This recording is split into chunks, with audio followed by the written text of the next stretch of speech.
اور یہ قرآن پاک کی میں آپ کو آیت کا ترجمہ سنا رہی ہوں. یعنی آج اللہ تعالیٰ کی اس آیت کا ترجمہ، قرآن پاک کی اس آیت کا ترجمہ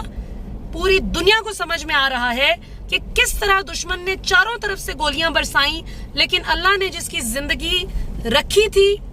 سو اس کی حفاظت کا ذمہ اللہ نے خود لے رکھا تھا اور دشمن اس کا بال بھی کا نہیں کر سکا. تکلیف ضرور ہے، ٹانگ میں بڑی زوردار تکلیف ہے ان کو، مطلب 4 گولیاں کو مذاق نہیں ہے، 3 گولیاں ران میں سے نکلنا، 1 گولی سائڈ سے ہو کر گزرنا، اور پھر یہ کہ ڈاکٹرز کا یہ بھی کہنا ہے کہ اگر خان صاحب کو ذرا سا یہ ڈیپ وونڈ ہوتا ان کا اور گولی ذرا سی اور پوزیشن میں جا کے لگتی تو خدا نخواستہ خان صاحب اپاہج ہو سکتے تھے، خدا نخواستہ اس کے کانسیکوینسز اور بھی زیادہ سیویئر ہو سکتے تھے. لیکن اللہ کا شکر ہے کہ اللہ تعالیٰ نے حفاظت کی.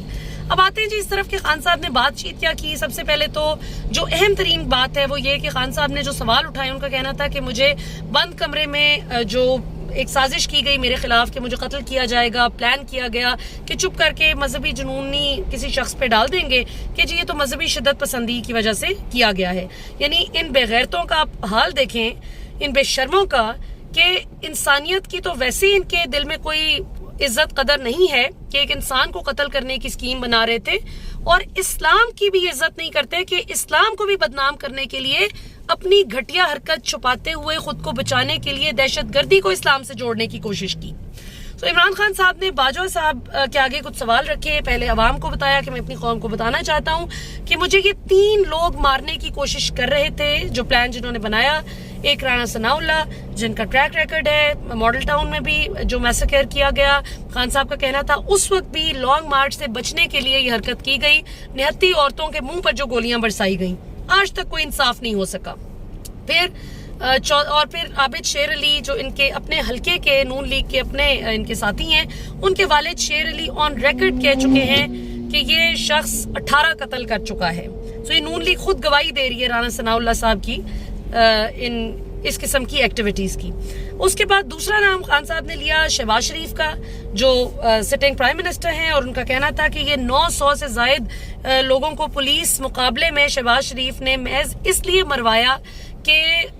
پولیس مقابلے کا تو بہانہ تھا، اصل میں یہ جن لوگوں کو مروانا چاہتے تھے اپنے ذاتی بدلے لینے کے لیے، یہ حرکتیں بھی شہباز شریف کرتے رہے. اور تیسرا نام انہوں نے لیا میجر جنرل فیصل کا، جو کہ ڈی جی سی ہیں اور انٹرنل ونگ کو ہیڈ کرتے ہیں ISI کے، اور ان کو ظاہر ہے کہ اسلام آباد لیٹلی ابھی پوسٹ کیا گیا. خان صاحب نے کہا کہ وہ دعویٰ کر کے آیا تھا کہ میں PTI کو تو ٹھکانے لگاؤں گا، مطلب ایک سیاسی جماعت کو ٹھکانے لگاؤں گا. تو ظاہر ہے PTI ہی ان سے he was referring to PTI of course، کیونکہ خان صاحب نے کہا کہ جو سوشل میڈیا ایکٹیوسٹ کو اٹھانا اور ہراس کرنا، اور جس طرح سے اعظم سواتی نے بھی انہی فیصل نصیر صاحب کا ہی نام لیا کہ مجھے برہنہ کر کے جو ٹارچر کیا گیا، تو وہ بھی یعنی ان کا کہنا ہے کہ وہی اس کے ذمہ دار ہیں. تو خان صاحب نے باجوہ صاحب کو ایڈریس کرتے ہوئے کہا کہ باجوہ صاحب، آپ کو یاد ہوگا کہ آپ کا ایک میجر جنرل تھا فوج میں جو امریکہ کے لیے کام کر رہا تھا اور کرتا ہوا پکڑا گیا، اور اس کو غداری کا ظاہر ہے وہ مرتکب ہوا، اس کو سزا ملی، اس کو فوج سے نکالا گیا. تو اس سے پاکستان کی فوج کا وقار بلند ہوا کہ آپ نے احتساب اپنے ادارے کے اندر کیا، جو شخص غلط تھا اس کو سزا دی گئی. سملرلی اگر آپ فیصل نصیر کا احتساب نہیں کرتے، اگر آپ اس کی انکوائری نہیں کرتے اس نے جو کیا ہے، اور اگر یہ سٹیپ ڈاؤن نہیں کرتا بندہ، اور اگر اس کو نہیں پوچھا جاتا کہ اس نے کیا غلط کیا ہے، تو آپ کے ادارے کا وقار بلند ہوگا یا کم ہوگا. اور بھی خان صاحب نے کہا کہ آپ کی فوج میں جو چند ایک کالی بھیڑیں ہیں جو اتنے زبردست انسٹیٹیوشن کا نام بدنام کر رہی ہیں اپنے ہی شہریوں پر تشدد کر کے کروا کے، تو یہ آپ اگر ان کا احتساب نہیں کریں گے تو اس سے پاکستان کی فوج کا وقار بلند ہوگا یا ان فوج کی بے عزتی ہوگی. یہ سوال خان صاحب نے رکھا. پھر یہ کہ اپنا بھی سارا ظاہر ہے انہوں نے بتایا کہ مجھے خبر ہو گئی تھی، مجھے اس دن بھی خبر ہوئی تھی کہ آپ پہ جی اٹیک کیا جا سکتا ہے، آپ کو مارا جا سکتا ہے، آج آپ نہ نکلیں. لیکن میں نے سوچا کہ کیا یہ واقعی اتنا گر سکتے ہیں کہ اپنی چوری بچانے کے لیے کرپشن پہ سوال نہ ہو، اس کے لیے یہ میری جان لے سکتے ہیں. تو میں نے سوچا کہ نہیں، مجھے ڈر کے نہیں بیٹھنا، میں نکلوں گا. اور پھر یہ سب ہوا. تو خان صاحب نے کہا کہ جب گولیاں برسانی شروع کی گئیں تو، اور آپ دیکھیں کہ 10 سے 12 لوگ زخمی ہوئے ہیں، یعنی اتنے، اور ہر شخص کو 1-2 گولیاں لازمی لگی ہیں. تو اتنی گولیاں یہ کوئی نشئی نے تو نہیں ساری مار دی نا. چاروں طرف سے گولیاں برسائی گئیں. اور پھر نیوز ویک کے ایڈیٹر نے, میں آپ کو کل بھی بتا رہی تھی کہ اس نے خود کہا کہ میں نہیں شاہد ہوں, کنٹینر کے پیچھے میری گاڑی تھی اور میرے ڈرائیور نے, اور میں نے دیکھا کہ ایک پورا برسٹ جو ہے وہ اسالٹ گن شاٹس کا اس نے دیکھا باقاعدہ کہ وہ فائر کیا گیا وہاں سے. اور جب گزر رہا تھا کنٹینر جس جگہ سے, وہاں پر ایک پلازا تھا جس کے سیکنڈ فلور پر دوسری منزل پر کھڑے ہو کر ایک شخص بندوق سے وہ گولیاں برسا رہا تھا. اور یہ تو ایک سائیڈ ہے جو انہوں نے دیکھی, چاروں طرف سے گولیاں برسائی گئیں. اور یہ اب ڈاکٹرز بھی بتا رہے ہیں کہ رائٹ لیفٹ سے خان صاحب کو گولیاں لگی ہیں. تو یہ کسی ایک بندے کا کام نہیں, نہ ہی یہ گھٹیا پلاننگ کسی ایک بندے نے کی ہے. یہ مختلف لوگوں کی مشترکہ پلاننگ ہے جو کہ مل کر یہ گھٹیا پلان بنایا گیا, جو کہ اللہ کی مدد سے نیست و نابود ہو گیا. سو یہ ناظرین, یہ خان صاحب نے اس حوالے سے جو ہے وہ عوام کو بھی اپڈیٹ کیا کہ یہ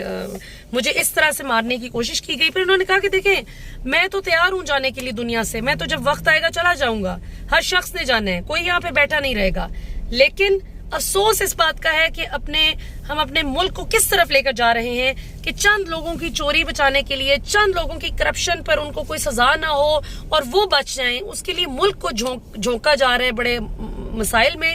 اور ساتھ ساتھ خان صاحب نے یہ بھی خبر دی کہ مجھے جو انفارمیشن ملتی ہے ایجنسیز کے حوالے سے کہ اب کیا ہو رہا ہے, مجھے کون نقصان پہنچانا چاہ رہا ہے, تو یہ میں بتا دوں کہ مجھے ادارے کے اندر سے ساری خبریں ملتی ہیں. مجھے انٹیلیجنس ایجنسی خود خبریں دیتی ہے, کیونکہ زیادہ تر لوگ جو ہماری انٹیلیجنس ایجنسی میں, فوج میں, ہمارے اداروں میں بیٹھے ہوئے, وہ سب اس کے خلاف ہیں جو کچھ ہو رہا ہے, درندگی جو ہو رہی ہے. اور پھر خان صاحب نے خیر جو مطلب اسی طرح پاکستانی عوام کے جذبات کی ترجمانی کی اور چیف جسٹس صاحب کے آگے بھی یہ سوال رکھا کہ چیف جسٹس صاحب, میرے ساتھ پچھلے 6-7 ماہ سے جو کیا جا رہا ہے وہ بدترین دشمن کے ساتھ بھی نہیں کیا جاتا کسی ملک میں بھی, جو کہ میرے ساتھ کرنے کی کوشش کی گئی ہے. جس طرح سے یعنی بوگس کیسز, جعلی FIRs, اور جس طرح سے یعنی اور اب تو اسیسینیشن اٹیمپٹ, اتنی سیویر قسم کی گولیاں ماری گئیں. تو خان صاحب نے کہا کہ یہ آپ کو خود اب دیکھنا ہوگا, عوام کو تحفظ دینا آپ کی ذمہ داری ہے اور آپ دیں. اور بہت ہی زبردست سوال خان صاحب نے اٹھائے. اب اگر میں کچھ مس کر رہی ہوں تو اگلے پروگرام میں میں آپ کو ڈیٹیل میں بتاؤں گی انشاءاللہ, اگر if I've missed out on something. باقی یہ کہ مجھے یہ لگتا ہے کہ اس میں کوئی غلط بات نہیں ہے اگر آپ غلط کو غلط اور صحیح کو